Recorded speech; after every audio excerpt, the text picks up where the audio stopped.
Information and communication technology I C ടിയുമായി ബന്ധപ്പെട്ട ഭാഗങ്ങളാണ് ഇന്ന് നമുക്ക് ഡിസ്കസ് ചെയ്യാനുള്ളത്.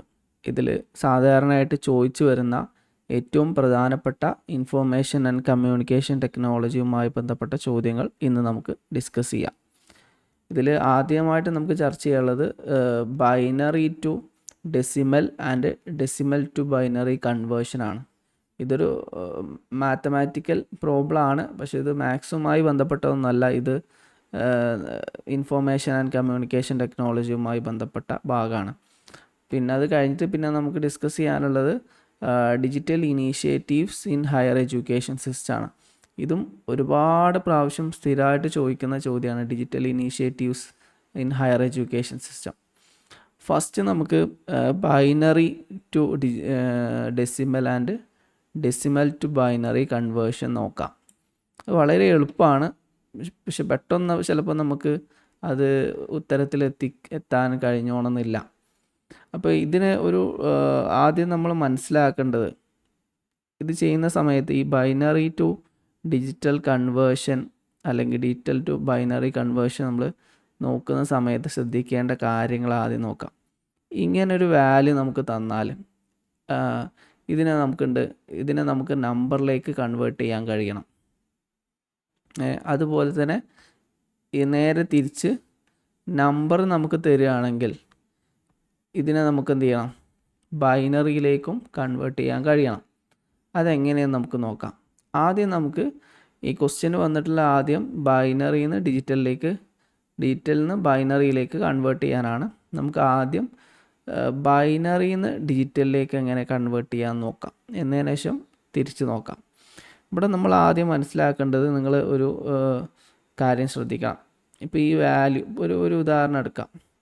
1 0 0 1 0 1 എടുത്തു.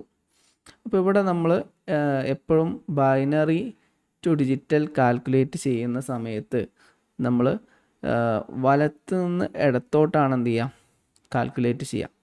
അപ്പോൾ ഓരോ വാല്യൂവിനും എന്ത് ചെയ്യുന്നുണ്ട്, ഓരോ സംഖ്യയും പവർ ഓഫ് 2 ആയിട്ട് കൺവേർട്ട് ചെയ്യേണ്ടതുണ്ട്. അപ്പോൾ ഇവിടെ ഏറ്റവും ഈ അറ്റത്തെ സംഖ്യ 2:0 2 1 2 2 2 3 2 4 2 5 ഇങ്ങനെയാണ് വാല്യൂ നമ്മൾ കണക്കാക്കേണ്ടത്. ഓക്കെ, 2:0 2 അല്ലെങ്കിൽ 2 power of 1 2 power of 2 2 power of 3 2 power of 4 2 power of 5 ഇങ്ങനെ നമ്മൾ കാൽക്കുലേറ്റ് ചെയ്യുന്ന സമയത്ത് എത്രയാണോ നമുക്ക് വാല്യൂ കിട്ടുന്നത് അതിനെ മുകളിലുള്ള വാല്യൂവുമായിട്ട് എന്ത് ചെയ്യണം, ഇൻറ്റു ചെയ്യുകയാണ് വേണ്ടത്. അപ്പോൾ നമുക്ക് ഇതിനെങ്ങനെ ചെയ്ത് നോക്കാം. അപ്പോൾ 2 പവർ ഓഫ് 0 എന്ന് പറഞ്ഞാൽ എത്രയാണ്, 0 ആണ്. ഓക്കെ, 2 ഇൻറ്റു 0 എന്നാണ് അർത്ഥം. ഓക്കെ, 2 ഇൻറ്റു 0 അതിനെന്തുകൊണ്ട് ആഡ് ചെയ്യണം, ഇൻറ്റു ചെയ്യണം. അപ്പോൾ 0 ഇൻറ്റു 1. ഓക്കെ, 1 ഇതിനെ 1 കൊണ്ട് ഗുണിക്കുക വേണ്ടത്. ഓക്കെ, അപ്പോൾ നമുക്ക് 0 ഇൻറ്റു 1, അപ്പോൾ നമുക്ക് 1 കിട്ടും. അപ്പോൾ ഇതിൻ്റെ വാല്യൂ 1 ആണ്. ഇവിടെ 0 ആയതുകൊണ്ട് എന്താണ്, 2 ഇൻറ്റു 1 എത്രയാണ്, 2 ആണ്. 2 ഇപ്പോൾ 2 കിട്ടി. അപ്പോൾ 2 ഇൻറ്റു 0 0. അപ്പോൾ ഇതിനേക്കാളും ഇങ്ങനെയാണ് ശരിക്കും ഇതിൻ്റെ ഓർഡറിൽ നമ്മൾ ചെയ്യാം. ഇതിന് സിമ്പിളായിട്ടുള്ള മറ്റൊരു മെത്തേഡ് കൂടി ഉണ്ട്, അതാണ് കുറച്ചും കൂടെ നല്ലത്. ഇത് പ്രോബ്ലം ചെയ്ത് വരുമ്പോൾ നമുക്ക് ചില സമയം കുറേ വേസ്റ്റായി പോകും. അപ്പോൾ അതിന് ഏറ്റവും നല്ലൊരു മെത്തേഡ് ഒരു ടേബിൾ നമ്മൾ പഠിച്ചു വെക്കലാണ്. ഓക്കെ, ഈ ടേബിൾ നിങ്ങൾ പഠിച്ചു വെച്ചാൽ മതി.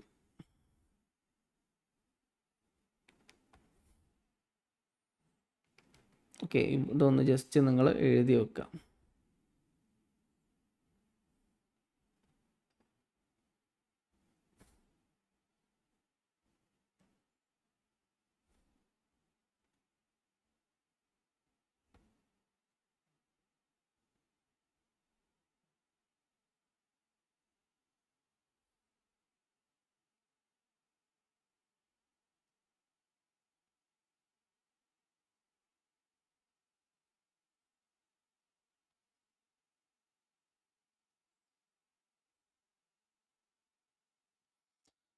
ഇങ്ങനെയാണ് വരിക. അപ്പോൾ ഈ ഓരോ ഡെസിമൽ എടുക്കുകയാണെങ്കിലും ഫസ്റ്റ് ഡെസിമലിൻ്റെ വാല്യൂ 1 ആയിരിക്കും, രണ്ടാമത്തതിൻ്റെ വാല്യൂ 2 ആയിരിക്കും, പിന്നെ അതിൻ്റെ ഇരട്ടി 4 ആയിരിക്കും, പിന്നെ അതിൻ്റെ ഇരട്ടി 8 ആയിരിക്കും, അതിൻ്റെ ഇരട്ടി 16 ആയിരിക്കും, അതിൻ്റെ ഇരട്ടി 32 ആയിരിക്കും, പിന്നെ വരികയാണെങ്കിൽ അതിൻ്റെ ഇരട്ടി 64, പിന്നെ വരികയാണെങ്കിൽ അതിൻ്റെ ഇരട്ടി 128, അങ്ങനെയാണ് ഇത് പോവുക. ഓക്കെ, അപ്പോൾ നമുക്ക് ഇതിൽ 0 വാല്യൂ ഉള്ള സംഖ്യകളുമുണ്ട്, 1 വാല്യൂ ഉള്ള സംഖ്യകളുമുണ്ട്. അപ്പോൾ 0 സമയത്ത് എപ്പോഴും അത് 0 തന്നെ കണക്കാക്കുക. 1 ആണെങ്കിൽ നമുക്ക് എന്ത് ചെയ്യാം, അതിനെ 1 കൊണ്ട് ഗുണിക്കാൻ പറ്റും. ഓക്കെ, ഇപ്പോൾ നമ്മൾ ഇവിടെ 1 ആയതുകൊണ്ട് 1 × 1 എത്ര, ഒരു 1 1, 1 എന്നുള്ള വാല്യൂ നമുക്ക് ആഡ് ചെയ്യാം. പിന്നെ ഇവിടെ നമുക്ക് 2 × 0 നോക്കുകയാണെങ്കിൽ അവിടെ എന്താണ്, 0 തന്നെയാണ് വരിക. 2 × 0 0. പിന്നെ ഇവിടെ 4 × 1 അപ്പോൾ 4. പിന്നെ ഇവിടെ 8 × 0 0 ആണ് കേട്ടോ. 16 × 0 0, 32 × 1 32. അപ്പോൾ നമുക്ക് ആൻസർ എത്ര കിട്ടിയത് നോക്കാം. 32 + 4, 32 4 എത്രയും 36, +1 37. ഇങ്ങനെയാണ് ആൻസർ കിട്ടുക. അപ്പോൾ അവിടെ ഇതാണ് നമുക്കെന്ത്, ഇതാണ് ഈസി മെത്തേഡ്. ഈ മെത്തേഡ് ഈക്വേഷൻ, ഈ നമ്പർ അങ്ങോട്ട് കാണാതെ പഠിച്ചാൽ മതി. ഇത് ഈ കണ്ടോ, റൈറ്റിൽ നിന്ന് ലെഫ്റ്റിലേക്ക് ഈ വാല്യൂ വെച്ചിട്ട് 1 ആണെങ്കിൽ അതിനെ 1 കൊണ്ട് ഇൻറ്റു ചെയ്യുക, 0 ആണെങ്കിൽ 0 കൊണ്ട് ഇൻറ്റു ചെയ്യുക. 1 2 4 8 16 32 64 128, അങ്ങനെ ഈ അതിൻ്റെ ഇരട്ടിയായിട്ട് പോവുകയാണ് ചെയ്യുക. ഇനി നമുക്ക് ചോദ്യത്തിലേക്ക് കടക്കാം. ഓക്കെ, ഇവിടെ ചോദ്യം, ഫസ്റ്റ് ചോദ്യം binary to decimal to binary കൺവേർഷനാണ്. 35ൻ്റെ ബൈനറി നമ്പർ ഇതിൽ ഏതാണെന്നാണ് ചോദ്യം. ഓക്കെ, അപ്പോൾ നമുക്ക് ഓരോന്ന് എടുത്ത് നോക്കുകയും ചെയ്യാം, അല്ലാത്ത മെത്തേഡുകളുണ്ട്. ഏറ്റവും എളുപ്പം ഓരോന്ന് എടുത്ത് നോക്കണതാണ്. അപ്പോൾ ഇതിൽ നോക്കാം. ഫസ്റ്റ് വാല്യൂ എത്രയാണ്, 1, പിന്നെ 2 4 8 16 32 അല്ലേ. അപ്പോൾ 1 × 1 1, 2 2 കിട്ടി. പിന്നെ 0 ആണ്, അവിടെയൊക്കെ 0 വന്നു, +0 +0, പിന്നെ 32 + 2 ഓക്കെ, 34 +1 35. യെസ്, ഇവിടെ 35 നമുക്ക് കിട്ടി. ഓക്കെ, ഇനി ഇവിടെ നമുക്ക് ഇതേപോലെ മറ്റുള്ള ആൻസർ നമുക്ക് കറക്റ്റ് കിട്ടി. ഇത് തന്നെയാണ് ആൻസർ. ബാക്കിയുള്ളത് കൂടെ നമുക്ക് നോക്കാം. ബാക്കിയുള്ളത് 1 0 1 0 0 1. അപ്പോൾ ഇവിടെ നമുക്ക് എങ്ങനെയാണ് ആൻസറിലേക്ക് എത്തുക, ഇതിൽ എങ്ങനെ കൺവേർട്ട് ചെയ്യാം.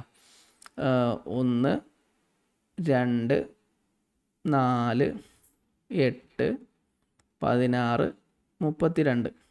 ഓക്കെ, അപ്പോൾ 1 × 1 എത്ര, 1, 2 × 0 0, 4 × 0 0, 8 × 1 8, പിന്നെ 16 × 0 0, 32 × 1 32. ഇത് ടോട്ടൽ ചെയ്താൽ മതി. 32 + 8 40 41. വേറെ മെത്തേഡ് ഉണ്ട്, പക്ഷേ ഇതാണ് നമുക്ക് കുറച്ചും കൂടെ എളുപ്പത്തിൽ എക്സാമിന് ചെയ്യാൻ പറ്റിയ മെത്തേഡ്.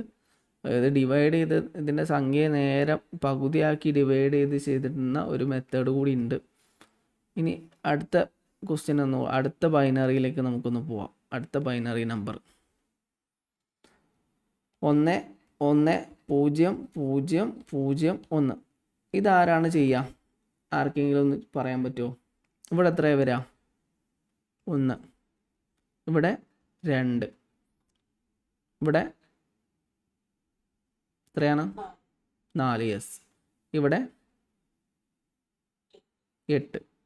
16 32. ഇവിടെ 1 × 1, അപ്പോൾ 1 കിട്ടി. 2 × 0 എത്രയാ?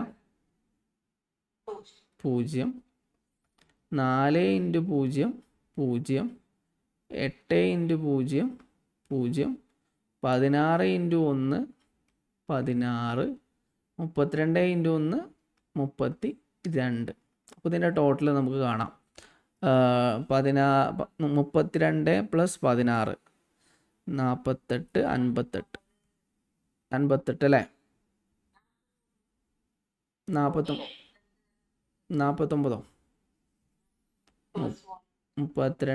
+ 16 8 48 + 1. യെസ്, 49 ആൻസർ വരിക. 49. ഇനി നമുക്ക് അടുത്ത ക്വസ്റ്റ്യനിൽ അടുത്ത നമ്പർ കൂടെ ഒന്ന് കൺവേർട്ട് ചെയ്ത് നോക്കാം. ഓക്കെ. പിന്നെ നിങ്ങൾ കാൽക്കുലേറ്റർ എന്ത് ചെയ്ത് എക്സാം യൂസ് ചെയ്തത്? കാരണം നമുക്ക് കാൽക്കുലേറ്റർ കൊണ്ടുപോകാൻ എക്സാമിന് കാൽക്കുലേറ്റർ കൊണ്ടുപോകാൻ കഴിയില്ല. 1 0 1 0 1 1. ഇതിനെ നിങ്ങളൊന്ന് ചെയ്തിട്ട് പറയൂ എത്രയാണ് ആൻസർ എന്ന് പറയൂ. എല്ലാവരും ഒന്ന് ചെയ്യൂ.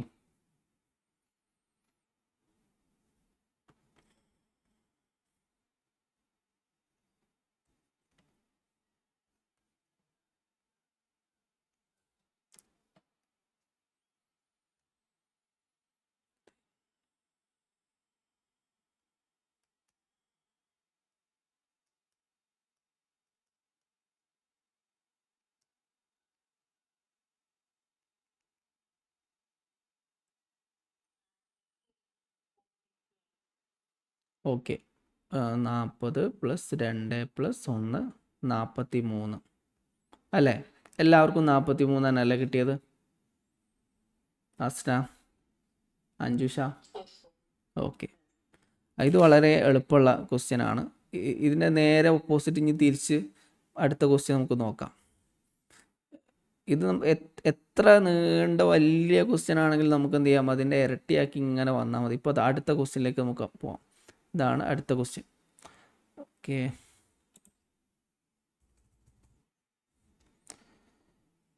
1 1 0 1 1 0. അപ്പോൾ ഇവിടെ ഏറ്റവും ഈ അറ്റത്ത് 1 വരും, പിന്നെ 2 4 8 16 32. ഇനി ഇവിടെ സംഖ്യ ഉണ്ടെങ്കിൽ വളരെ എളുപ്പമാട്ടോ. ഇതിൻ്റെ ടോട്ടൽ നോക്കിയാൽ മതി. 32ൻ്റെ 64 വരും, പിന്നെ 128 വരും. അങ്ങനെ ഇതിങ്ങനെ ഇരട്ടിയാക്കിയിട്ട് പോയാൽ മതി, പ്രശ്നമൊന്നുമില്ല. ഇതൊന്ന് ചെയ്യും, ആൻസർ ചെയ്യും. എന്നിട്ട് ഇതിൽ ഏതാണ് ആൻസർ എന്ന് എല്ലാവരും ഒന്ന് പറയും.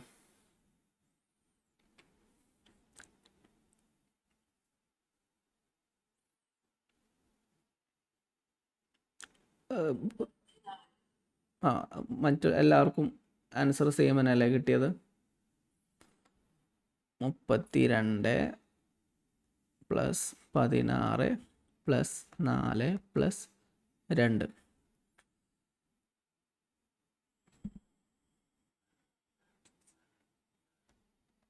+48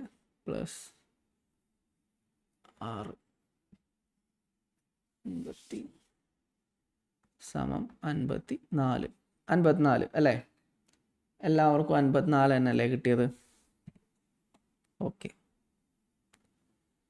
ഇനി അടുത്ത ക്വസ്റ്റ്യൻ നിങ്ങൾ തന്നെ ചെയ്തു. ബാക്കി ഒക്കെ സെയിം തന്നെയാണ്. ഒരു പ്രാവശ്യം ചെയ്ത് കഴിഞ്ഞാൽ പിന്നെ നമുക്ക് ഈസി ആയിട്ട് ചെയ്യാൻ പറ്റും. 21ൻ്റെ ആൻസർ ഇതിൽ ഏതാണ് ഒന്ന് നോക്കിയിട്ട് പറയാമോ? ഒന്ന് പറയൂ എല്ലാവരും. ആൻസർ ഞാൻ പറയുമ്പോൾ പറഞ്ഞാൽ മതി. നിങ്ങൾ ആദ്യം ഒന്ന് ചെയ്ത് നോക്കൂ. ആ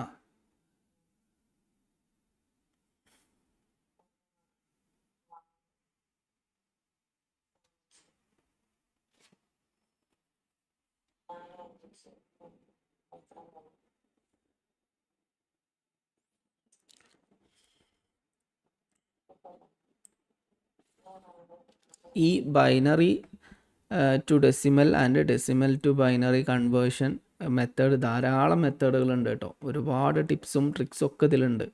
പക്ഷേ നമുക്ക് കുറച്ചും കൂടെ എളുപ്പം എങ്ങനെ ആയിരിക്കും, കാരണം ഒരുപാട് പ്രാവശ്യം പ്രാക്ടീസ് ചെയ്ത് കഴിഞ്ഞാൽ നമുക്കിത് എഴുതി ചെയ്യേണ്ട ആവശ്യം വരില്ല. പെട്ടെന്ന് നോക്കിയാൽ മനസ്സിലാവും. ഓരോ വാല്യൂവിൻ്റെയും സംഖ്യ എത്രയാണ് നോക്കിയിട്ട് മനസ്സിൽ തന്നെ കൂട്ടാവുന്നതേ ഉള്ളൂ. തുടക്കത്തിൽ നമ്മൾ ചെയ്യായതുകൊണ്ട് നമുക്കിങ്ങനെ പേപ്പറിലൊക്കെ എഴുതി കൂട്ടേണ്ടതായി വരുന്നുണ്ട്. പ്രശ്നമൊന്നുമില്ല. എക്സാമിന് നിങ്ങൾക്ക് എന്ത് ചെയ്യും, ഒരു പെന്നും ഒരു പേപ്പറും തരും. അപ്പോൾ ആ പെന്നും പേപ്പറും എടുത്തിട്ട് നിങ്ങൾ കൂട്ടിയാൽ മതി. പരമാവധി നിങ്ങൾ എന്ത് ചെയ്യുക, 1 മിനിറ്റ് കൊണ്ട് തീർക്കാൻ നോക്കുക. അത് വളരെ എളുപ്പത്തിൽ 1 മിനിറ്റ് കൊണ്ട് തീർക്കാൻ പറ്റിയ ക്വസ്റ്റ്യനാണ്. ചെയ്ത് തീർന്നോ? ആൻസർ ഞാൻ പറയുമ്പോൾ പറഞ്ഞാൽ മതി. എല്ലാവരും കഴിഞ്ഞോ? ഓക്കെ. ഓക്കെ. ഏതാണ് ആൻസർ? ഇതിൽ ഏതാണ് ആൻസർ?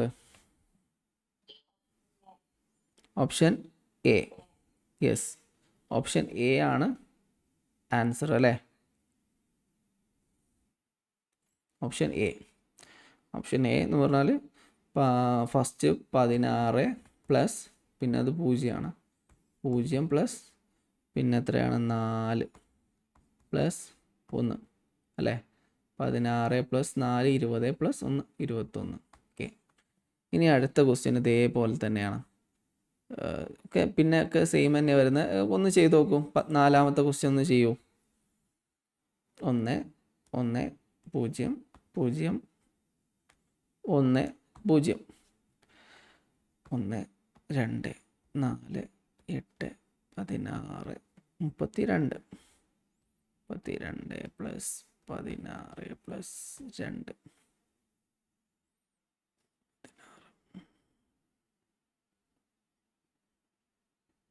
അങ്ങനെ ഓരോന്ന് എടുത്തിട്ട് എന്ത് ചെയ്യാം, നമുക്ക് 50 എത്രയാണ് കിട്ടണമെന്ന് നോക്കി ചെയ്താൽ മതി.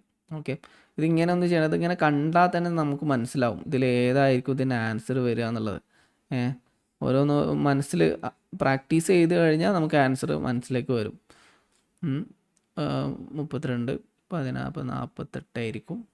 48ഉം പിന്നെ എത്ര വരേണ്ടി വരാം? 2 ആയിരിക്കും വരേണ്ടി വരാം. അപ്പോൾ ഇവിടെ വരുമ്പോൾ 1 വരും. 1 വരുമ്പോൾ പിന്നെ ഒറ്റ സംഖ്യക്കാരൻ വരും. അപ്പോൾ ഇത് ഇവിടെ വേണ്ട ആവശ്യമില്ല. അങ്ങനെ ഇപ്പോൾ ആകെ ഇതിലിപ്പോൾ ഒറ്റ സംഖ്യ എന്ന് വരുന്നത് ഇപ്പോൾ ഈ സംഖ്യയല്ലേ. അപ്പോൾ ഇത് ഏതായാലും വരില്ല, കാരണം ഈ 50 വരുന്നത്. 50 ലാസ്റ്റ് 0 വരണമല്ലോ, ഇരട്ട സംഖ്യ വരണം. അപ്പോൾ ഇത് ഏതായാലും ആവില്ല എന്ന് പറഞ്ഞിട്ട് പിന്നെ അങ്ങനെ എന്ത് ചെയ്യാം, ഇതിങ്ങനെ ഈസി ആയിട്ട് നമുക്ക് ഒഴിവാക്കിയിട്ട് ചെയ്യാൻ പറ്റും. അപ്പോൾ ആൻസർ എത്രയാണ്?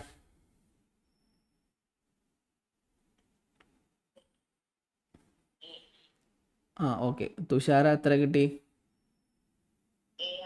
Okay. A, option A answer കറക്റ്റാണ്. ഇനി ലാസ്റ്റ് ഒരു ക്വസ്റ്റ്യൻ കൂടെ ഇതിൽ നമുക്ക് നോക്കാം. ഇതിൻ്റെ ആൻസർ താഴെ പറയുന്നതിൽ ഏതാണ്? 1 1 1 1. വളരെ എളുപ്പമുള്ള ക്വസ്റ്റ്യനാണ്. 1 2 4 8 ഇത്ര തന്നെ ഉള്ളൂ. ഒന്ന് ആൻസർ നോക്കിയിട്ട് പറയൂ, പെട്ടെന്ന് പറയൂ. ഓക്കെ, 15 അല്ലേ? 8 4 12 പ്ലസ് 2 14 പ്ലസ് 1 15. Okay, 15 answer. ഇനി ഇത് ഇത്രയാണ് ഇതിൽ ചോദിക്കാൻ സാധ്യതയുള്ളൂ. ഇതിൽ ടഫസ്റ്റ് ആയിട്ടുള്ള കുറേ ഭാഗങ്ങൾ വരുന്നുണ്ട്, പോയിൻ്റൊക്കെ വെച്ച് വരാറുണ്ട്. അത് നമുക്ക് എന്ത് ചെയ്യാം, അത് ചോദിക്കാൻ സാധ്യത കുറവാണ്. നമുക്ക് എന്ത് ചെയ്യാം, അടുത്ത സെഷനുകളിൽ നമുക്ക് അതും നോക്കാം. ഇനി നമുക്ക് പാർട്ട് ബിയിലേക്ക് പോവാം. പാർട്ട് ബി ഏറ്റവും കൂടുതൽ ചോദിക്കുന്ന ഇൻഫോർമേഷൻ ആൻഡ് കമ്മ്യൂണിക്കേഷൻ ടെക്നോളജിയിൽ ഏറ്റവും കൂടുതൽ ചോദിക്കുന്ന മറ്റൊരു ഭാഗമാണത് ഡിജിറ്റൽ ഇനീഷ്യേറ്റീവ്സിനെ കുറിച്ച്. ഇതിൽ ഫസ്റ്റ് ഏറ്റവും കൂടുതൽ ചോദ്യങ്ങൾ കണ്ടുവന്നിട്ടുള്ള ഒന്നാണത് സ്വയം എന്ന് പറഞ്ഞാൽ എന്താണെന്നുള്ളത്. സ്വയം പ്രഭ, സ്വയം എന്നൊക്കെ പറഞ്ഞിട്ട് ഇതൊരു ഡിജിറ്റൽ ഇനീഷ്യേറ്റീവാണ്. അത് എന്താണെന്ന് നമുക്ക് നോക്കാം. ഇത് സ്വയം എന്ന് പറഞ്ഞാൽ സ്വയത്തിൻ്റെ ഫുൾ ഫോം ആണ് ചോദിക്കുന്നത്. സ്വയത്തിൻ്റെ ഫുൾ ഫോം നമുക്ക് പറയാം. ഓപ്ഷൻ ബി ആണ് കേട്ടോ. ഇത് കൺഫ്യൂഷൻ ആകാതിരിക്കാനാണ് ഓരോന്ന് വായിക്കാത്തത്. Study web for active learning for young and aspiring minds. Study web of active learning for young aspiring minds എന്നാണ് ഇതിൻ്റെ ഫുൾ ഫോമായിട്ട് വരുന്നത്. സ്വയം ഫുൾ ഫോമായിട്ട് വരുന്നത്. ഇതിൻ്റെ ഇത് ഗവൺമെൻറ്റിൻ്റെ, കേന്ദ്ര ഗവൺമെൻറ്റിൻ്റെ ഒരു ഇനീഷ്യേറ്റീവാണ്. ഇത് വളരെ ലോങ് ആയിട്ടുള്ള ഡിസഡ്വാൻറ്റേജഡ് ആയിട്ടുള്ള, അപ്പോൾ അങ്ങനെ സാമ്പത്തികമായിട്ട് ബുദ്ധിമുട്ടുകൾ നേരിടുന്ന ആൾക്കാർക്കൊക്കെ സ്കില്ല് അക്വയർ ചെയ്യാൻ വേണ്ടിയിട്ടും നോളജ് അക്വയർ ചെയ്യാൻ വേണ്ടിയിട്ടൊക്കെ ഗവൺമെൻറ് വരുത്തുന്ന ഒരു ഡിജിറ്റൽ ഇനീഷ്യേറ്റീവാണിത്. ഇത് സ്വയം എന്ന് പറഞ്ഞാൽ നമുക്ക് ഗൂഗിൾ പ്ലേ സ്റ്റോർ കയറി നോക്കിക്കഴിഞ്ഞാൽ അതിൽ നമുക്കൊരു സ്വയം എന്ന് പറഞ്ഞ ആപ്പ് കാണാൻ പറ്റും. ഈ ആപ്പ് ഇൻസ്റ്റാൾ ചെയ്തിട്ട് ഓപ്പൺ ചെയ്ത് കഴിഞ്ഞാൽ നിങ്ങൾക്ക് 9ാം ക്ലാസ് മുതൽ PG വരെ പഠിക്കുന്ന സ്റ്റുഡൻസിന് പറ്റിയ ചെറിയ ചെറിയ കോഴ്സുകൾ അതിൽ അവൈലബിൾ ആയിരിക്കും. ഈ കോഴ്സിൻ്റെ പ്രത്യേകത എന്താ വെച്ചാൽ നോ ഫീ. പക്ഷേ നിങ്ങൾക്ക് സർട്ടിഫിക്കറ്റ് വേണമെങ്കിൽ എന്ത് ചെയ്യാം, ചെറിയൊരു നോമിനൽ ഫീ ഉണ്ടായിരിക്കും. സാധാരണഗതിയിൽ 1000 രൂപയാണ് എന്ത് ചെയ്യാം ഇതിൻ്റെ സർട്ടിഫിക്കറ്റിൻ്റെ ഫീ. ഒരു എക്സാം എഴുതണം, ആ എക്സാം എഴുതിയിട്ട് സർട്ടിഫിക്കറ്റ് നിങ്ങൾക്ക് കിട്ടണമെങ്കിൽ 1000 രൂപ ഫീ ഈടാക്കും. അല്ലാതെ നിങ്ങൾക്ക് ക്ലാസ്സൊക്കെ നിങ്ങൾക്ക് ലൈവ് ആൻഡ് റെക്കോർഡഡ് ക്ലാസ്സുകൾ ഉണ്ടായിരിക്കും. നിങ്ങൾക്ക് എന്ത് ചെയ്യാം, ഇത് വലിയ ഡിഗ്രി കോഴ്സുകളൊന്നും ഉണ്ടാവില്ല, ഡിപ്ലോമ കോഴ്സുകളൊക്കെയാണ് ഉണ്ടാവുക. പിന്നെ ഇതിൻ്റെ ഒരു ഗവൺമെൻറ് ഇതിൻ്റെ ഈ ആശയം മുന്നോട്ട് വെച്ചതിന് 3 പ്രിൻസിപ്പിളുണ്ട്. 3 കാരണങ്ങളാലാണ് എന്ത് ചെയ്ത് മുന്നോട്ട് വെച്ചത്. ഒന്നാണ് ആക്സസ്, ഇക്വിറ്റി, ക്വാളിറ്റി. ഇതാണ് ഈ സ്വയത്തിൻ്റെ പ്രിൻസിപ്പൾ, കാർഡിനൽ പ്രിൻസിപ്പൾ അല്ലെങ്കിൽ പ്രിൻസിപ്പൾ എന്നോട് ഉദ്ദേശിക്കുന്നത് ഇതാണ്. ഇതിൽ മെയിനായിട്ട് ഉണ്ടാവുക 4 കാര്യങ്ങളാണ്. അപ്പോൾ ഇത് നിങ്ങൾ നോട്ട് ചെയ്ത് വെക്കാം. Access, equity, quality. ഇതിൽ ഈ സ്വയത്തിൽ പ്രധാനമായിട്ട് നമ്മൾ ഒരുപാട് കണ്ടൻറ് ഉണ്ടാവും എന്ന് പറഞ്ഞല്ലോ. ഒന്നാമത് ഉണ്ടാവുക ഈ ട്യൂട്ടോറിയലാണ്. ഈ ട്യൂട്ടോറിയൽ. മറ്റൊന്ന് ഈ കണ്ടൻറ് ഉണ്ടാവും. അടുത്തത് അസസ്മെൻ്റ് ഉണ്ടാവും. അസസ്മെൻ്റ് എന്ന് പറഞ്ഞാൽ നമ്മളിപ്പോൾ ഒരു ക്ലാസ് അറ്റൻഡ് ചെയ്തു, അതിൻ്റെ അസസ്മെൻ്റ് ഉണ്ടായിരിക്കും. പിന്നെ ഡിസ്കഷൻ ഉണ്ടാവും. ഇതാണ് ഇതിലുണ്ടാവുക. ഇത് കോർഡിനേറ്റ് ചെയ്യാൻ വേണ്ടിയിട്ട് ഒരുപാട് സെൻട്രൽ ഗവൺമെൻറ് അണ്ടറിലുള്ള ഒരുപാട് എഡ്യൂക്കേഷണൽ ഇൻസ്റ്റിറ്റ്യൂഷൻസും അതുപോലെ തന്നെ മറ്റ് ബോഡീസൊക്കെ എന്ത് ചെയ്യുന്നുണ്ട്, ഇത് കോർഡിനേറ്റ് ചെയ്യുന്നുണ്ട്. അതിൽ നമുക്ക് അറിയപ്പെട്ട പ്രധാനപ്പെട്ട സ്ഥാപനങ്ങൾ UGC, അതുപോലെ തന്നെ MPTEL, അതുപോലെ തന്നെ CES, CEC, IGNO, ഇങ്ങനെയുള്ള ഒരുപാട് ഇതുപോലുള്ള 9 കോർഡിനേറ്റേഴ്സ് എന്നുണ്ട് ഇവിടേക്ക് ഉണ്ട്. പിന്നെ നമുക്ക് ക്രെഡിറ്റ് ട്രാൻസ്ഫറിന് ഈ കോഴ്സ് സഹായകമാണ്. ഇതിൽ കിട്ടുന്ന മാർക്കിനെ നമുക്ക് എന്താണ് UGC എന്ത് ചെയ്യുന്നുണ്ട്, ഇതിലുള്ള മാർക്കിനെ നമുക്ക് 40% എന്ത് ചെയ്യാൻ പറ്റും, നമുക്ക് നമ്മളെ കോഴ്സിലേക്ക് ക്രെഡിറ്റ് ട്രാൻസ്ഫർ ചെയ്യാൻ പറ്റും. അതുപോലെ തന്നെ ഇതിൻ്റെ മറ്റൊരു ഗുണം എന്ന് പറഞ്ഞാൽ നമുക്ക് ഓൺലൈനായിട്ട് ഡൗട്ട് ക്ലിയറിങ് സെഷനൊക്കെ ഉണ്ടായിരിക്കും. ചുരുക്കി പറഞ്ഞു കഴിഞ്ഞാൽ നമുക്ക് സ്കിൽ എൻഹാൻസ് ചെയ്യാൻ വേണ്ടി നിങ്ങളെ ഡിഗ്രി, നിങ്ങളെ PG ഒക്കെ ചെയ്യുന്ന സമയത്ത് അല്ലെങ്കിൽ നിങ്ങൾ എന്ത് കോഴ്സ് ചെയ്യുന്ന സമയത്തും നിങ്ങളെ സ്കില്ലൊന്നും കൂടി എൻഹാൻസ് ചെയ്യാൻ വേണ്ടിയിട്ട് ഈ കോഴ്സ് നിങ്ങളെ സഹായിക്കും. അപ്പോൾ നിങ്ങൾ ഫ്രീ സമയം കിട്ടുന്ന സമയത്ത് എന്ത് ചെയ്യുക, നിങ്ങൾ ഇത് ഡൗൺലോഡ് ചെയ്യുക, ആപ്പ് ഇൻസ്റ്റാൾ ചെയ്യുക, എന്നിട്ട് എന്ത് ചെയ്യുക, ഒരു കോഴ്സ് ജോയിൻ ചെയ്ത് നോക്കുക. കോഴ്സിന് ജോയിൻ ചെയ്യാൻ പൈസയൊന്നുമില്ല, ഫ്രീ ആണ്. നിങ്ങൾക്ക് എന്ത് ചെയ്യാം. ഇനി നമുക്ക് അടുത്ത ക്വസ്റ്റ്യനിലേക്ക് പോവാം. Question number 8. Which of the following is 24/7 cloud-based storehouse for all academic awards like certificates, diplomas, degrees? ഈ സർട്ടിഫിക്കറ്റ്സ്, ഡിപ്ലോമാസ്, ഡിഗ്രീസ് ഒക്കെ സ്റ്റോർ ചെയ്യുന്ന ഒരു ക്ലൗഡ് ബേസ്ഡ് സ്റ്റോർ ഹൗസ് ഉണ്ട് സെൻട്രൽ ഗവൺമെൻറ്റിൻ്റെ. അത് താഴെ പറയുന്നതിൽ ഏതാണ്? 4 ഓപ്ഷൻ ഉണ്ട്. സ്വയം അല്ല. രണ്ടാമത്തത് പിന്നെ national academic depository, national digital library, DigiLocker. ഇതിൽ ശരിക്ക് ആൻസർ നമുക്ക് തോന്നി പോകുന്നത് ഡിജി ലോക്കർ ആണോ എന്നുള്ളത്. ഡിജി ലോക്കർ അല്ല, ഡിജി ലോക്കറുമായിട്ട് അസോസിയേറ്റ് ചെയ്ത് തന്നെയാണ്. പക്ഷേ ഇതിൻ്റെ ആൻസർ വരുന്നത് ആൻസർ ബി ആണ്, നാഷണൽ അക്കാദമിക് ഡെപ്പോസിറ്ററി. ഇത് എന്താണ് 24/7 വർക്ക് ചെയ്യുന്ന ഒരു നമ്മൾ സർട്ടിഫിക്കറ്റ്സ് ഒക്കെ സ്റ്റോർ ചെയ്യാൻ പറ്റിയൊരു സംവിധാനമാണ് ഇത്. അതുപോലെ തന്നെ ഇത് നമുക്ക് നമ്മുടെ സർട്ടിഫിക്കറ്റ്സ് ഒക്കെ നഷ്ടപ്പെട്ടു പോവാതെ, നമ്മൾ ഫിസിക്കൽ സർട്ടിഫിക്കറ്റ് ഒക്കെ ഉണ്ടല്ലോ, അത് നഷ്ടപ്പെട്ടു പോവാതെ സ്റ്റോർ ചെയ്ത് സൂക്ഷിക്കാനൊക്കെ ഇത് സഹായിക്കുന്നുണ്ട്. ഇത് വെരിഫൈ ചെയ്യുന്നത് ഇൻസ്റ്റിറ്റ്യൂഷന്, എംപ്ലോയേഴ്സിനൊക്കെ എന്ത് ചെയ്യാൻ പറ്റും, ഇത് വെരിഫൈ ചെയ്യാൻ പറ്റും. ഇതിലൂടെ എന്ത് ചെയ്യാൻ പറ്റും, വ്യാജ സർട്ടിഫിക്കറ്റുകളുടെ പ്രാധാന്യം, വ്യാജ സർട്ടിഫിക്കറ്റുള്ള ഇത് കുറക്കാൻ കഴിയും. അധികമായിട്ട് ഈ വ്യാജ സർട്ടിഫിക്കറ്റുകൾ പെരുകുന്നത് കുറക്കാൻ പറ്റും. ഇന്ന് എന്ത് ചെയ്യും, ഡിജി ലോക്കറുമായിട്ട് ഇത് അസോസിയേറ്റ് ചെയ്തിട്ട് എന്ത് ചെയ്യുന്നുണ്ട്, പ്രവർത്തിക്കുന്നുണ്ട്. ഇത് ഫിസിക്കൽ കോപ്പീസ്, സർട്ടിഫിക്കറ്റിൻ്റെ ഫിസിക്കൽ കോപ്പീസ് കുറക്കാനും സഹായിക്കുന്നുണ്ട്. അതുപോലെ തന്നെ ഇത് ശരിക്കും എന്ത് ചെയ്യുന്നത്, അപ്ലോഡ് ചെയ്യാവുന്നത് അക്കാദമിക് ഇൻസ്റ്റിറ്റ്യൂട്ടാണ്. ഡിജി ലോക്കറിൽ ശരിക്കും നമ്മളല്ലേ സർട്ടിഫിക്കറ്റൊക്കെ അപ്ലോഡ് ചെയ്യുക. പക്ഷേ ഇതിൽ അപ്ലോഡ് ചെയ്യുന്നത് ഏത് ഇൻസ്റ്റിറ്റ്യൂട്ടാണോ സർട്ടിഫിക്കറ്റ് പ്രൊവൈഡ് ചെയ്യുന്നത് ആ ഇൻസ്റ്റിറ്റ്യൂട്ട് തന്നെയാണ് ഇതിൽ അപ്ലോഡ് ചെയ്യുന്നത്. സ്റ്റുഡൻസിന് ഈ സർട്ടിഫിക്കറ്റ് അവരുടെ ആധാർ നമ്പറും ID-യും അപ്ലോഡ് ഇപ്പോൾ കോളേജിൽ ഏതാണ് പോർട്ടൽ ID, നിങ്ങൾ ID ഏതാണെന്ന് വെച്ചാൽ അത് വെച്ചിട്ട് എന്ത് ചെയ്യാൻ പറ്റും, അത് ഡൗൺലോഡ് ചെയ്തെടുക്കാനുള്ള സൗകര്യം ഉണ്ടായിരിക്കും. പിന്നെ ഏത് കോഴ്സ് നിങ്ങൾ ഈ അപ്രൂവ്ഡ് കോഴ്സാണോ, ഏത് ഇൻസ്റ്റിറ്റ്യൂട്ടാണോ, അതിൻ്റെ ബേസിലാണ് ഈ സർട്ടിഫിക്കറ്റ് കിട്ടുള്ളൂ. അത്രയാണ് അതിൽ വരുന്നത്. ഇനി നമുക്ക് അടുത്ത ക്വസ്റ്റ്യനിലേക്ക് പോവാം. Swayamprabha. The initiative Swayamprabha uses which satellite for telecasting educational channels? ഒരുപാട് സാറ്റലൈറ്റ് ചാനലുകളുണ്ട്. എഡ്യൂക്കേഷൻ്റെ ഗവൺമെൻറ് എഡ്യൂക്കേഷൻ പ്രോത്സാഹിപ്പിക്കാൻ വേണ്ടിയിട്ട് ഒരുപാട് എന്ത് ചെയ്യുന്നുണ്ട്, ചാനൽസ് ലോഞ്ച് ചെയ്തിട്ടുണ്ട്, നമുക്കറിയാം. അതിൽ പ്രധാനപ്പെട്ട ഒന്നാണ് സ്വയംപ്രഭ എന്ന് പറയുന്നത്. ഓക്കെ, ഈ ഇതിന് വേണ്ടിയിട്ട് ഇത് സംപ്രേഷണം ചെയ്യാൻ വേണ്ടിയിട്ട് ഇന്ത്യ വിക്ഷേപിച്ച സാറ്റലൈറ്റ് ഇതിലേതാണ്? GSAT 15, HUSAT, INSAT 3D, GSAT 30. ഇതൊക്കെയാണ് ഓപ്ഷൻ വന്നിട്ടുള്ളത്. GSAT 15 ആണ് ഇതിൻ്റെ ആൻസർ വരുന്നത്. ഇതിൽ ഏകദേശം 40 ഡയറക്റ്റ് ടു ഹോം ചാനൽസ് എന്തുണ്ട്, അവൈലബിൾ ആണ്. മുമ്പ് എന്ത് ചെയ്യുന്നു, 32 ആയിരുന്നു. പിന്നെ എന്ത് ചെയ്തത്, ടോട്ടൽ 42 ആക്കിയതാണ്. ഇത് ഈ 40 ആക്കിയത് അതൊക്കെ എഡ്യൂക്കേഷണൽ ചാനൽസ് ആണ് കേട്ടോ. ഇത് 24/7 ഈ ചാനൽസ് എന്ത് ചെയ്യും, നമുക്ക് കാണാൻ പറ്റും. നമുക്ക് TV-യിൽ എന്ത് ചെയ്യാൻ പറ്റും, 24/7 കാണാൻ പറ്റും. എല്ലാ ദിവസവും 4 മണിക്കൂറാണ് ക്ലാസ് ഉണ്ടാവുക. ഈ 4 മണിക്കൂറിൻ്റെ ക്ലാസ് 5 പ്രാവശ്യം സംപ്രേഷണം ചെയ്യും. അപ്പോൾ 4 5 20 അല്ലേ, ഈ 4 20.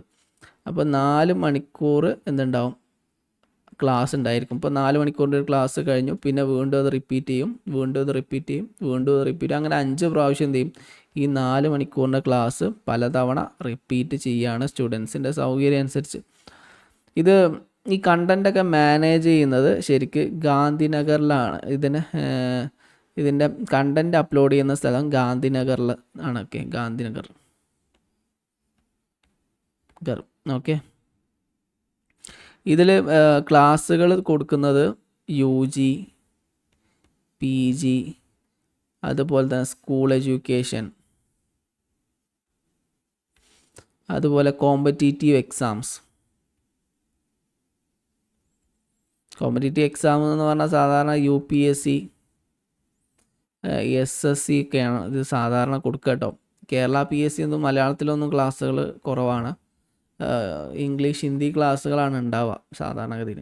ഇത് നമുക്ക് കാണണമെങ്കിൽ നമുക്ക് ഡിഷ് TV ഉപയോഗിച്ചിട്ടും ദൂരദർശൻ്റെ ഫ്രീ ഡിഷ് ഒക്കെ വെച്ചിട്ടൊക്കെ നമുക്ക് എന്ത് ചെയ്യാൻ പറ്റും, ഇത് കാണാൻ പറ്റും.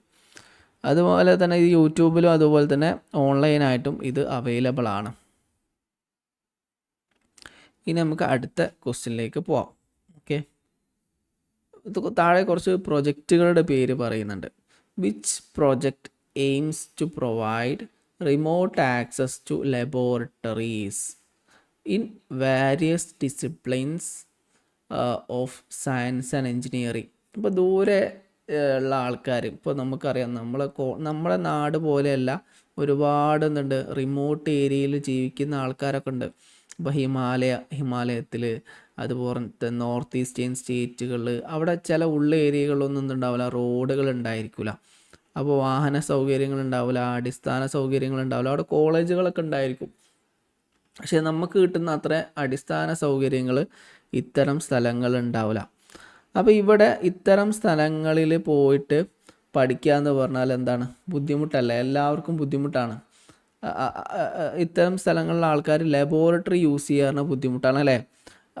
അധിക സ്ഥലങ്ങളിലും ലാബുകൾ വളരെ കുറവായിരിക്കും. ഫോർ എക്സാമ്പിൾ, ഒരു എൻജിനീയറിങ് സ്റ്റുഡൻ്റാണ് അല്ലെങ്കിൽ ഒരു സയൻസ് സ്റ്റുഡൻ്റാണ്. അപ്പോൾ ആ വിദ്യാർത്ഥിക്ക് എപ്പോഴും എന്താവശ്യമാണ്, ലബോറട്ടറി ആവശ്യമാണ്, എന്നാലേ ടെസ്റ്റുകളൊക്കെ നടത്താൻ പറ്റുള്ളൂ. അപ്പോൾ ഇങ്ങനെ ലബോറട്ടറീസ് ആവശ്യമായ പഠന മേഖലകളിൽ, ദൂരസ്ഥലങ്ങളിൽ ലബോറട്ടറീസ് ഇല്ലാത്ത സാഹചര്യങ്ങളിൽ അതിന് വേണ്ടിയിട്ടുള്ള ഒരു സംവിധാനം, ഓൺലൈൻ സംവിധാനം ഗവൺമെൻറ് ഒരുക്കിയിട്ടുണ്ട്. അതിനൊരു പദ്ധതി ഗവൺമെൻറ് ആവിഷ്കരിച്ചിട്ടുണ്ട്. അത് താഴെ പറയുന്നതിൽ ഏതാണെന്നാണ് ക്വസ്റ്റ്യൻ. ഈ യന്ത്ര, virtual labs, spoken tutorial, foci. ഇതിൽ ആൻസർ വിർച്വൽ ലാബ്സ് എന്നാണ്. ഓക്കെ, ഇത് സാധാരണഗതിയിൽ സയൻസ് എൻജിനീയറിങ് സ്റ്റുഡൻസിന്, റിമോട്ട് ഏരിയയിൽ താമസിക്കുന്ന സയൻസ് ആൻഡ് എൻജിനീയറിങ് സ്റ്റുഡൻസിന് പ്രയോജനപ്പെടാൻ വേണ്ടിയിട്ട് ചെയ്യുന്നതാണ്. എസ്പെഷ്യലി ഇഗ്നോ സ്റ്റുഡൻസൊക്കെ, ഒരുപാട് സയൻസ് പഠിക്കുന്ന ഇഗ്നോയിൽ ഒരുപാട് സ്റ്റുഡൻസ് ഉണ്ട്. ഇത്തരം സ്റ്റുഡൻസിനൊക്കെ ലാബ് എന്ത് ചെയ്യും, പ്രയോജനപ്പെടുത്താൻ പറ്റും. ഇത് ഹൈ ക്വാളിറ്റി റിമോട്ട് ലാബാണ്. സ്റ്റുഡൻസിന് എന്ത് ചെയ്യാം, ഫിസിക്കൽ ഫെസിലിറ്റി ഇല്ലാത്ത സാഹചര്യത്തിൽ എന്ത് ചെയ്യാൻ പറ്റും, ഇത് യൂസ് ചെയ്യാൻ പറ്റും. ഇത് യൂസ് ചെയ്തിട്ട് എന്ത് ചെയ്യാം, വെബ് ഡിസൈനിങ്ങിനും റിസോഴ്സ് എന്ത് ചെയ്യാം, ഓൺലൈനായിട്ട് ഡാറ്റ കളക്ട് ചെയ്യാനും മാനേജ് ചെയ്യാനും സെൽഫ് ഇവാലുവേറ്റ് ചെയ്യാനും ഒക്കെ എന്ത് ചെയ്യുന്നുണ്ട്, ഇത് സഹായിക്കുന്നുണ്ട്.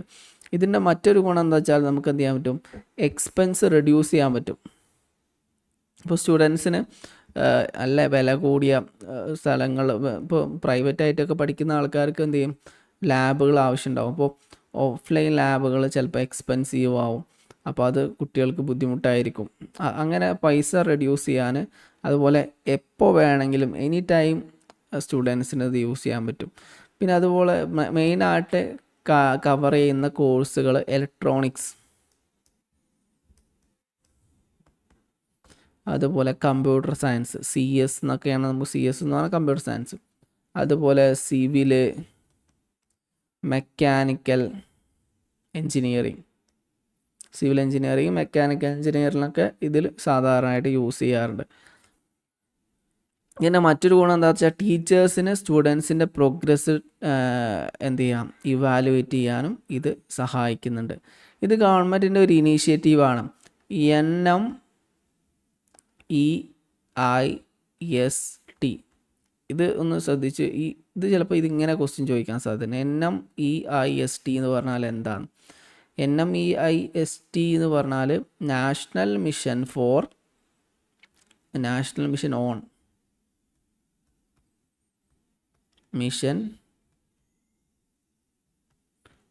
On education through information and communication technology.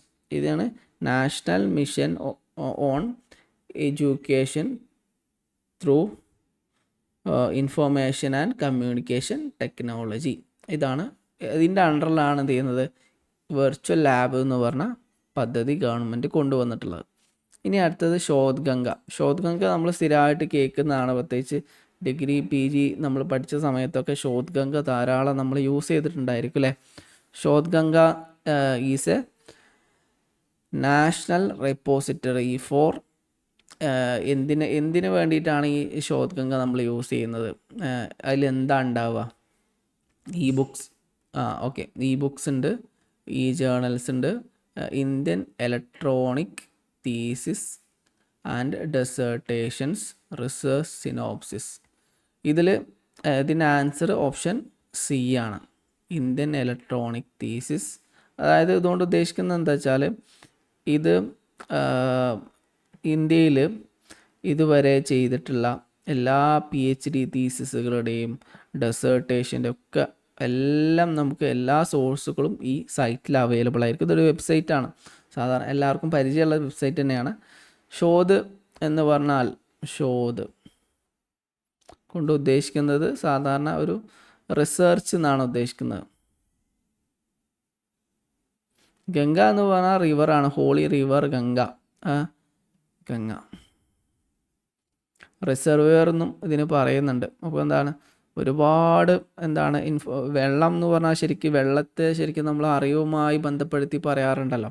അപ്പോൾ അവിടെ ഗംഗ എന്നോട് ഉദ്ദേശിക്കുന്ന അറിവ് എന്നുള്ള വാക്കാണ് ഇവിടെ ഉദ്ദേശിക്കുന്നത്. ഒരുപാട് വെള്ളം അറിവ് സംരക്ഷിച്ച് വെക്കുന്ന സ്ഥലം റിസർവെയർ ആണ് ഉദ്ദേശിക്കുന്നത്. ഓക്കെ, ഇത് മെയിൻറ്റെയിൻ ചെയ്യുന്നത് ഈ ശോധ് ഗംഗ മെയിൻറ്റെയിൻ ചെയ്യുന്നത് ഇൻഫ്ലിബ്നെറ്റ് സെൻ്ററാണ്. ഇൻഫ്ലിനെറ്റ് ഗവൺമെൻറ് ഒരു സെൻ്ററാണ്. ഇനി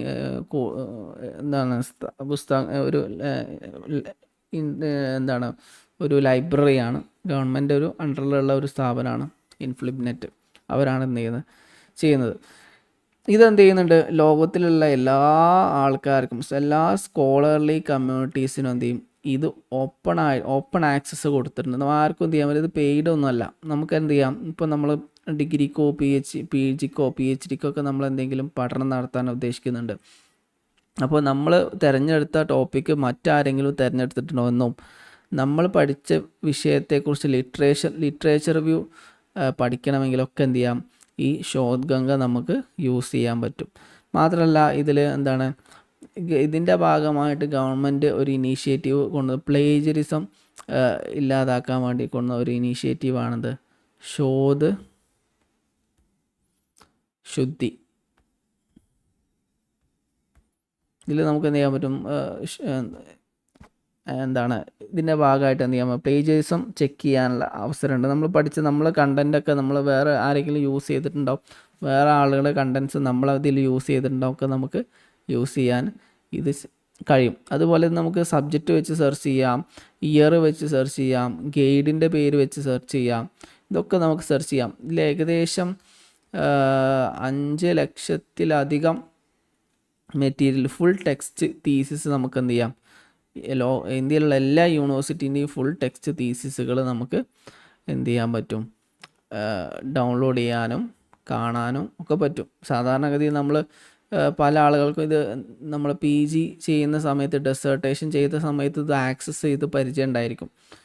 നിങ്ങൾ തിരഞ്ഞെടുത്ത ടോപ്പിക്ക് നിങ്ങൾ വേറെ ആരെങ്കിലും യൂസ് ചെയ്തിട്ടുണ്ടോ എന്നൊക്കെ നോക്കാൻ, അല്ലെങ്കിൽ മറ്റുള്ള ആളിപ്പോൾ നമ്മൾ സാധാരണഗതിയിൽ ലിറ്ററേച്ചർ റിവ്യൂ എടുക്കാൻ വേണ്ടിയിട്ടൊക്കെ ഇതിൽ നോക്കാറുണ്ട് സ്റ്റുഡൻസ്. ഇനി അടുത്ത ക്വസ്റ്റ്യനിലേക്ക് നമുക്ക് പോവാം. Which digital initiative provides a single window search facility to access digital content of various libraries in India? ഓൺലൈനായിട്ട് ഗവൺമെൻറ് പ്രൊവൈഡ് ചെയ്യുന്ന ഒരു ഡിജിറ്റൽ ലൈബ്രറി ഉണ്ട്. ആ ഡിജിറ്റൽ ലൈബ്രറിയുടെ പേരെന്താണെന്നാണ് ചോദിക്കുന്നത്. അത് ചോദ്യത്തിൽ തന്നെ ഉണ്ട്, ഉത്തരം ഇതിൽ തന്നെ ഉണ്ട്. National digital library of India, NDLI. Okay, അതാണ് ഇതിൻ്റെ answer. Okay, national digital library എന്ന് പറയുന്നത് ഒരു വിർച്വൽ ലൈബ്രറിയാണ്. ഇത് സാധാരണഗതിയിൽ പ്രീ സ്കൂൾ മുതൽ റിസർച്ചർ വരെ, pre school, PhD or PDF, PDF ഒക്കെ ചെയ്യുന്ന ആൾക്ക്, PDF പറഞ്ഞാൽ PDF അല്ല, പോസ്റ്റ് ഡോക്ടറൽ ഫെലോഷിപ്പിനാണ് എന്താ പറയുക PDF എന്ന് പറഞ്ഞാൽ. PhD കഴിഞ്ഞിട്ട് ചെയ്യുന്ന ഇതാണ് PDF. അപ്പോൾ PhD PDF ഒക്കെ ചെയ്യുന്ന ആൾക്കാർക്കും സ്കൂളിൽ ചേർക്കാത്ത കുട്ടികൾക്ക് വരെ എന്ത് ചെയ്യാൻ പറ്റും, ഇതിൽ അവർക്ക് ആവശ്യമായിട്ടുള്ള സാധനങ്ങൾ ഉണ്ടാവും. അത് നമുക്ക് ഏത് മൾട്ടിലിംഗ്വലിസം, ഏത് ഭാഷയിലും നമുക്ക് എന്ത് ചെയ്യാം, ഉള്ള മെറ്റീരിയൽ ഇതിൽ അവൈലബിൾ ആയിരിക്കും. ഇതിൽ പല സാധനങ്ങളുണ്ടായിരിക്കും. ഇതിൽ ബുക്സ് ഉണ്ടായിരിക്കും, തീസിസ് ഉണ്ടായിരിക്കും, മനുസ്ക്രിപ്റ്റ്സ് ഉണ്ടായിരിക്കും, ഓഡിയോ വിഷ്വൽ മെറ്റീരിയൽസ് ഉണ്ടായിരിക്കും. ഇതൊക്കെ ഉണ്ടാവും. ഇതൊക്കെ ഇതിൽ നമുക്ക് അവൈലബിൾ ആണ്. മാത്രമല്ല കോമ്പറ്റീറ്റീവ് എക്സാമിനുള്ള കണ്ടൻറ്റ്, ഇപ്പോൾ civil service exam, UGC, UPSC, അതുപോലെ SSC, അതുപോലെ തന്നെ JEE, അതുപോലെ നീറ്റ്, അതുപോലെ ഗേറ്റ്, നെറ്റിന് വേണ്ടിയിട്ടുള്ള കണ്ടൻറ്റ് ഉണ്ടാവും. പല സാധനങ്ങൾ ഇതിൽ നോക്കിയാൽ നമുക്ക് കിട്ടാൻ പറ്റും, അവൈലബിൾ ആയിരിക്കും. ഓക്കെ, ഇത് ഡെവലപ്പ് ചെയ്തിട്ടുള്ള IIT അവിടെ ഇതാ IIT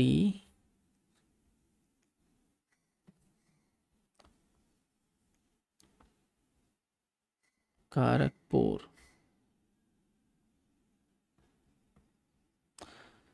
IIT ഖരഗ്പൂർ ആണ് ഇത് എന്ത് ചെയ്ത് ഇംപ്ലിമെൻറ്റ് ചെയ്ത് ഡെവലപ്പ് ചെയ്തത് അണ്ടർ നമ്മൾ നേരത്തെ പഠിച്ച NMEICT.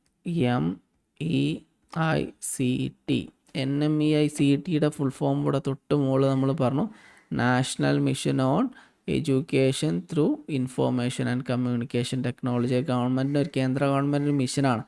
ഈ മിഷൻ്റെ അണ്ടറിലാണ് എന്ത് ചെയ്ത് IIT ഖരഗ്പൂർ ഈ എന്ത് ചെയ്ത് national digital library of India എന്ന് പറഞ്ഞത് ഇൻട്രൊഡ്യൂസ് ചെയ്തു. ഇതിങ്ങനെ വന്നാൽ ചിലപ്പോൾ കൺഫ്യൂഷൻ ഉണ്ടാവില്ല. പക്ഷേ NDLI എന്ന് പറഞ്ഞിട്ട് ക്വസ്റ്റ്യൻ വന്നു കഴിഞ്ഞാൽ ചിലപ്പോൾ നമുക്ക് അതിൻ്റെ ഫുൾ ഫോം ഓർത്തെടുക്കാൻ ബുദ്ധിമുട്ടുണ്ടായിരിക്കും. അതെന്ത് ചെയ്യുക, ഓർത്ത് വെക്കുക. അടുത്തതാണത്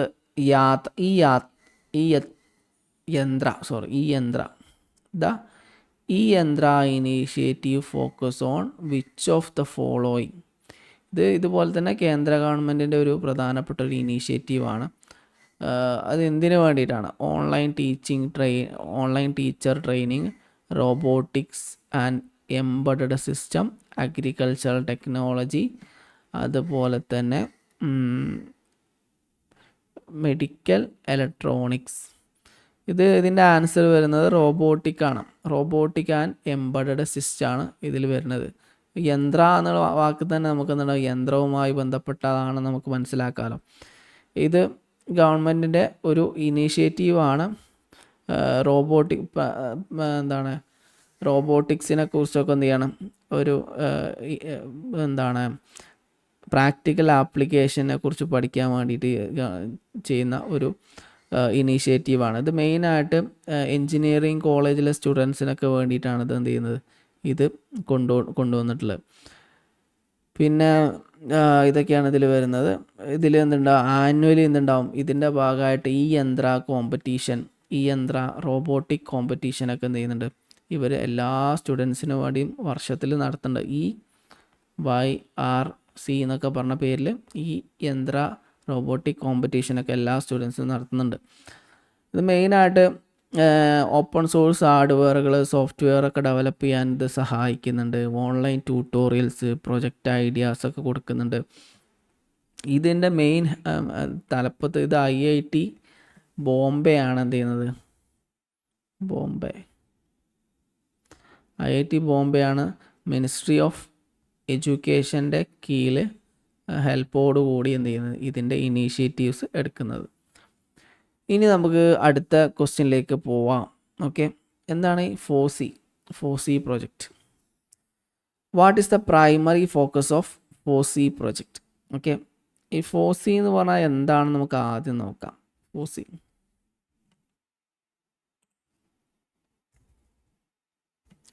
ഫോസി എന്ന് പറഞ്ഞാൽ ഫ്രീ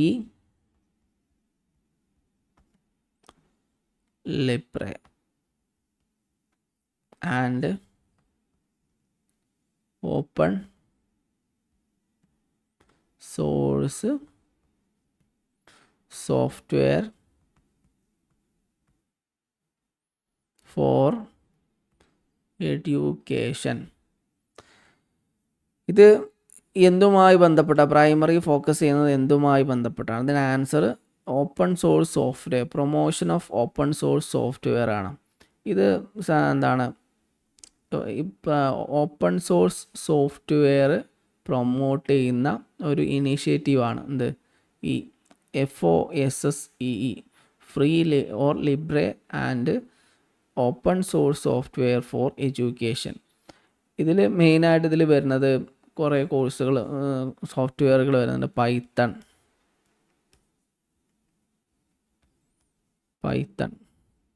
ഒരു കോഡിംഗ് സോഫ്റ്റ്വെയർ ആണ്. സ്കെയിലാപ്പ്, R, ഓപ്പൺ ഫോം,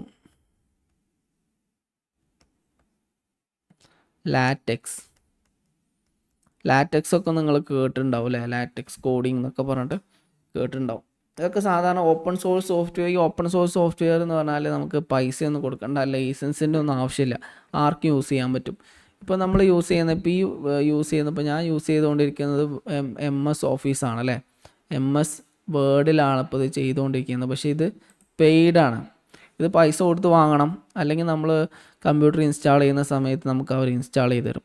പക്ഷേ ഈ ഓപ്പൺ സോഴ്സ് സോഫ്റ്റ്വെയർ എന്ന് പറഞ്ഞാൽ നമുക്ക് എന്ത് ചെയ്യുക, പൈസ കൊടുക്കേണ്ട ആവശ്യമില്ല. പൈസ കൊടുക്കാതെ നമുക്ക് യൂസ് ചെയ്യാൻ പറ്റുന്ന സോഫ്റ്റ്വെയറുകളാണ് എന്ത് പറയുക, ഓപ്പൺ സോഴ്സ് സോഫ്റ്റ്വെയർ എന്ന് പറയുക. എഡ്യൂക്കേഷൻ മേഖലയിലുള്ള എഡ്യൂക്കേഷനുമായി കണക്ട് ചെയ്ത സോഫ്റ്റ്വെയറുകളാണ് ഇപ്പോൾ പറഞ്ഞതൊക്കെ. ഇതൊക്കെയാണ് ഇതിൽ വരുന്നത്. ഇതും എന്താണ്, ഈ ഫോസിയുടെ ഇനീഷ്യേറ്റീവ് മെയിനായിട്ട് എന്താണ്, IIT ബോംബെ ആണ് എന്ത് ചെയ്യുന്നത്, കൊടുക്കുന്നത്. ഇത് ഇപ്പം സാധാരണ നമ്മൾ പെയ്ഡ് സോഫ്റ്റ്വെയറുകൾക്ക് പകരമായിട്ട് ഓരോ സ്ഥാപനങ്ങൾക്കും ഫ്രീ ഓപ്പൺ സോഴ്സ് സോഫ്റ്റ്വെയറുകൾ ക്രിയേറ്റ് ചെയ്ത് കൊടുക്കുക. അതിലൂടെ ഈ ലൈസൻസിങ്ങിന് വേണ്ടിയിട്ടുള്ള മില്യൺസ് ഓഫ് പൈസകൾ സേവ് ചെയ്യാൻ സഹായിക്കുക എന്നുള്ളതാണ് ഇതിൻ്റെ ഒരു ഇനീഷ്യേറ്റീവ്. IIT ബോംബെയാണ് എന്ത് ചെയ്യുന്നത്, ഇതിൻ്റെ ഇനീഷ്യേറ്റീവ് എടുത്തിട്ടുള്ളത്. അതാണ് ഇതിൽ വരുന്നത്. ഓക്കെ, പിന്നെ അടുത്ത ക്വസ്റ്റ്യനിലേക്ക് നമുക്ക് പോവാം. 15. Which organisation is the national coordinator of under graduate course of സ്വയം? ഈ സ്വയത്തിൻ്റെ നമ്മൾ നേരത്തെ പറഞ്ഞു 9 കോർഡിനേറ്റേഴ്സ് ഉണ്ടെന്ന് പറഞ്ഞില്ലേ. അതിൽ ഈ നോൺ ടെക്നോളജി ഫീൽഡിലുള്ള അണ്ടർ ഗ്രാജുവേറ്റ് കോഴ്സുകളുടെ കോർഡിനേറ്റർ താഴെ പറയുന്നതിൽ ആരാണ്? MPTEL, UGC, CEC, IGNOU. അത് ആൻസർ എന്താണ്? ഓപ്ഷൻ C ആണ് കേട്ടോ. ഓപ്ഷൻ സിയുടെ full form consortium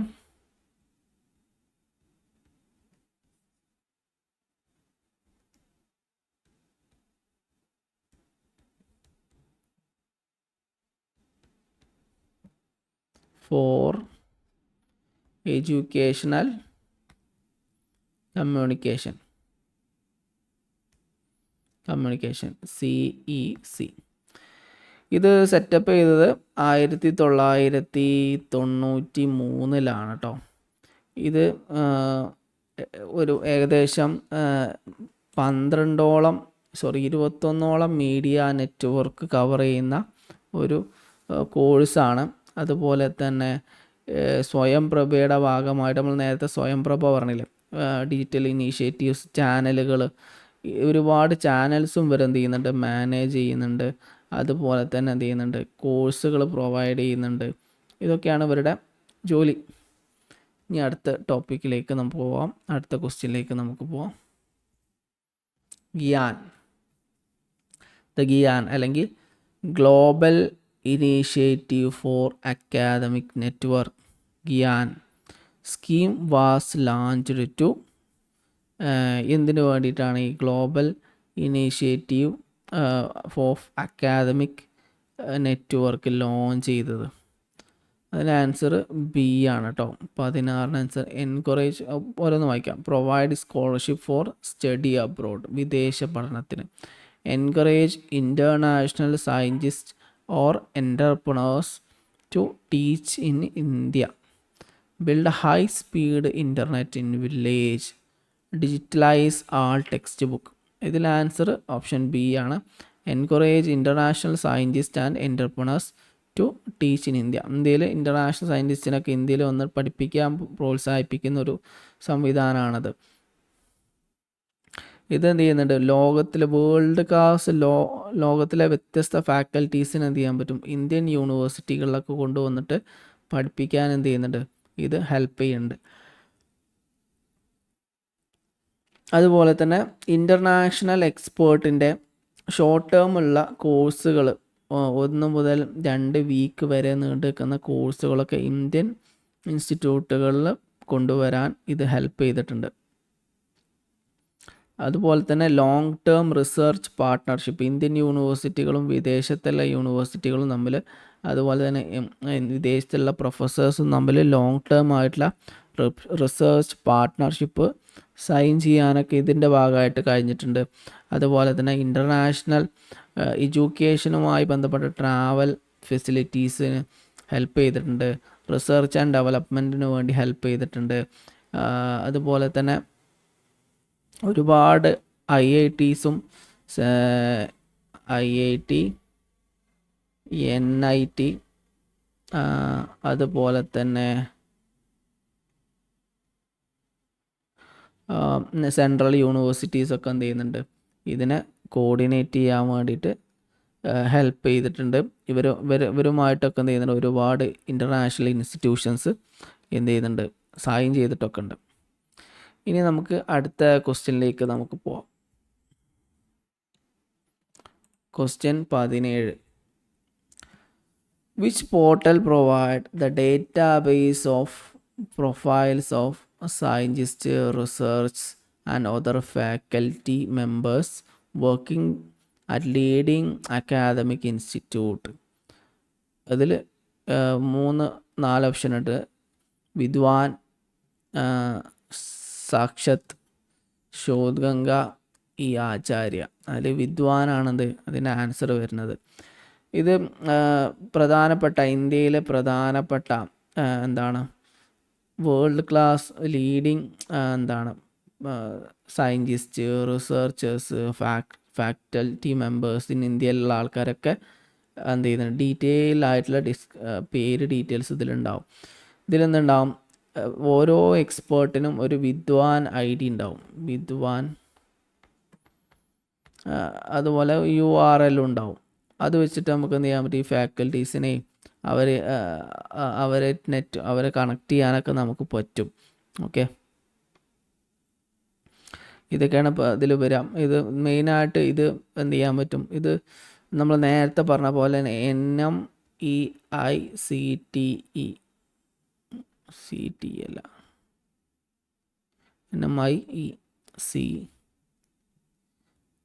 national mission on education through information and communication ടെക്നോളജിയുടെ ഭാഗമായിട്ടാണ് ഇത് വന്നിട്ടുള്ളത്. അടുത്ത ക്വസ്റ്റ്യനിലേക്ക് നമുക്ക് പോവാം.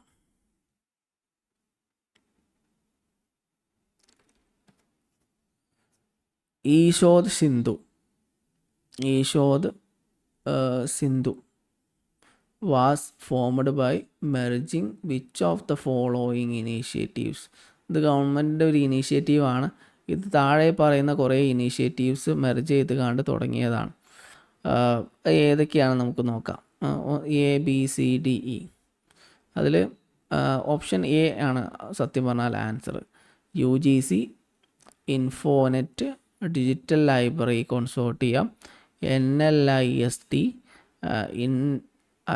INDEST, AICT. ഇതൊക്കെ കൂടി ചേർന്നിട്ട് ഒന്നിച്ചുള്ള ഒരു ഇതാണെന്ത് ഇത് 2015 തോന്നുന്നു. ഇത് 2015 ഇത് നിലവിൽ വന്നത്. High quality electronic journals lower കോസ്റ്റിൽ എത്തിച്ചു കൊടുക്കാൻ ഈ ശോധ് സിന്ധുവിന് ഹെൽപ്പ് ചെയ്യുന്നുണ്ട്. അത് മറ്റുള്ള ആൾക്കാർക്ക് എന്ത് ചെയ്യുന്നുണ്ട്, ഹെൽപ്പ് ചെയ്യുന്നുണ്ട്. ഇതിൽ നാഷണൽ ലെവലിൽ ഇൻ്റർനാഷണൽ ലെവൽസിലുള്ള പബ്ലിക്കേഷൻസ്, ബുക്സ് ഒക്കെ അവൈലബിൾ ആണ്. ഇത് എന്താണ്, അതുപോലെ തന്നെ ഇതിലെന്ത് ചെയ്യുന്നുണ്ട്, ഇത് മെയിനായിട്ട് ഇൻഫ്ലിബ്നെറ്റാണ് ഇത് എന്ത് ചെയ്യുന്നത്, ഇത് കൺട്രോൾ ചെയ്യുന്നത്. ഇൻഫ്ലിബ്നെറ്റ്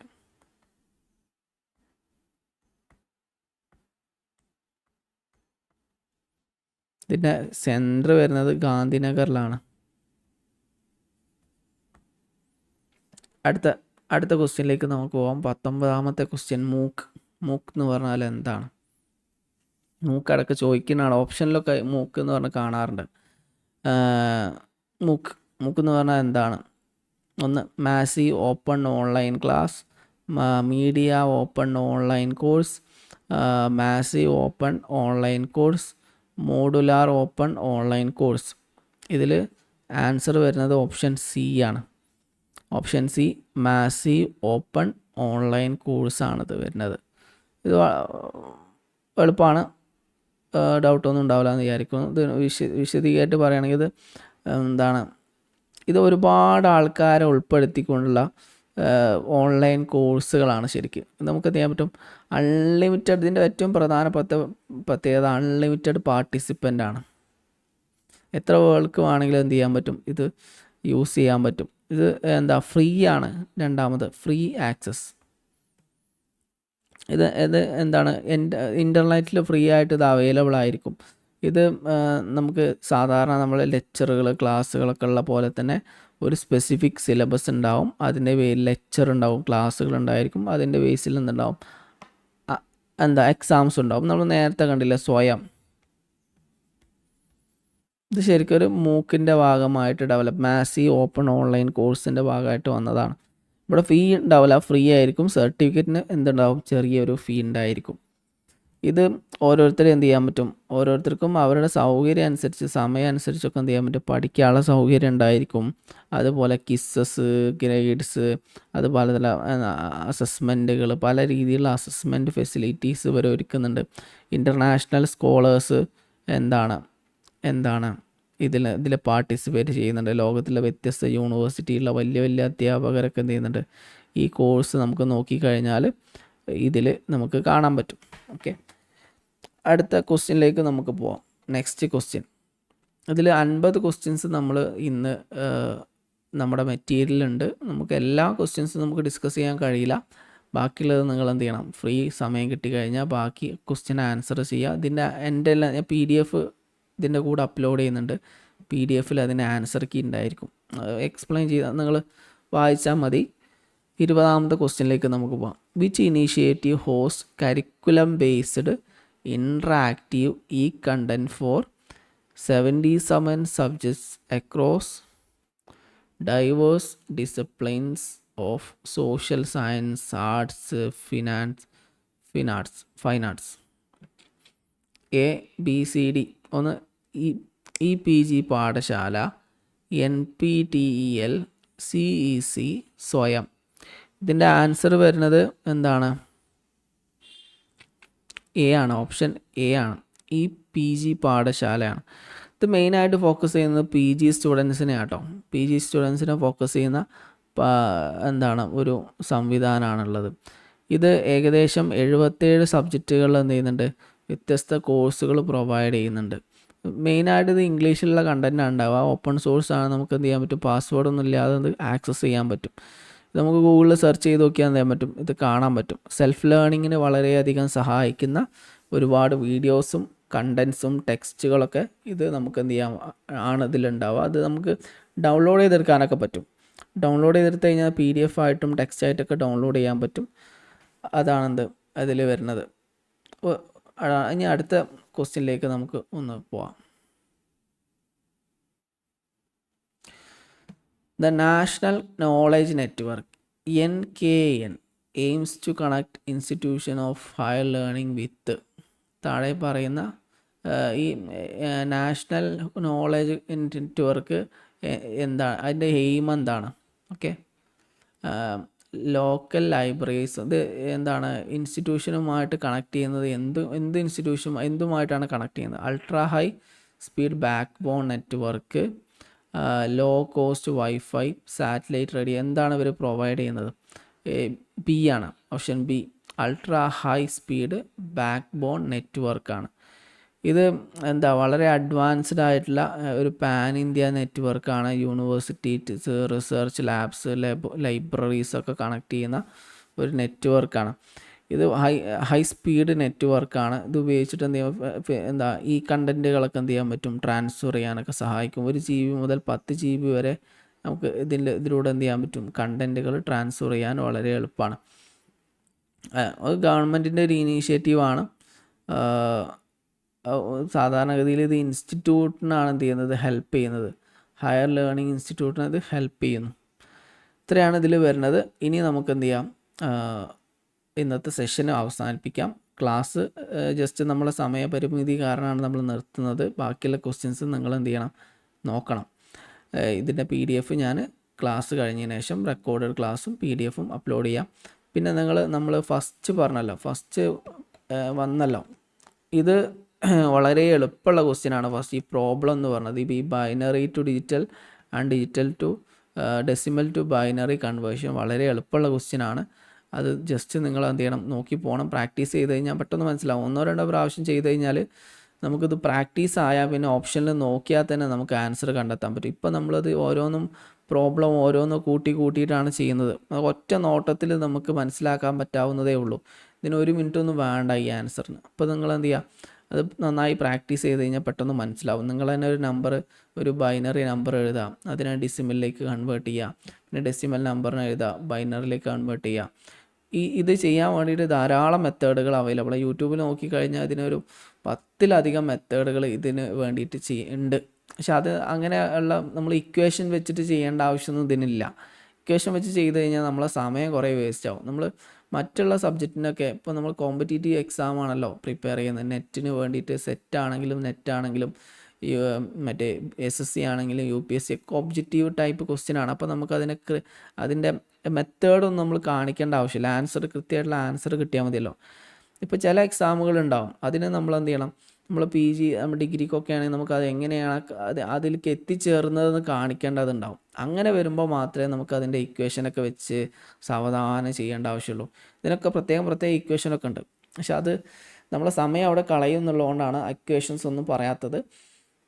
അപ്പോൾ ആർക്കെങ്കിലും എന്തെങ്കിലും സംശയങ്ങളുണ്ടെങ്കിൽ ചോദിക്കാം. പിന്നെ നിങ്ങൾ ശ്രദ്ധിക്കേണ്ട ഒരു കാര്യം, PYQ സെഷന് എല്ലാ ദിവസവും നമ്മൾ അപ്ലോഡ് ചെയ്യുന്ന എല്ലാ ക്വസ്റ്റ്യൻസും നമ്മൾ ലൈവ് ക്ലാസ്സിൽ ചെയ്യുന്നില്ല. നിങ്ങൾ എന്ത് ചെയ്യണം, അത് ബാക്കി ചെയ്യലും നിർബന്ധമായിട്ട് ചെയ്യണം കേട്ടോ. ഒരു 40 അല്ലെങ്കിൽ 50 ക്വസ്റ്റ്യനൊക്കെ ഉണ്ടാവുള്ളൂ. അപ്പോൾ നിങ്ങൾ എന്ത് ചെയ്യാം. അപ്പോൾ ഇന്നത്തെ ക്ലാസ് വൈൻഡപ്പ് ചെയ്യണം. പങ്കെടുത്ത എല്ലാവർക്കും നന്ദി.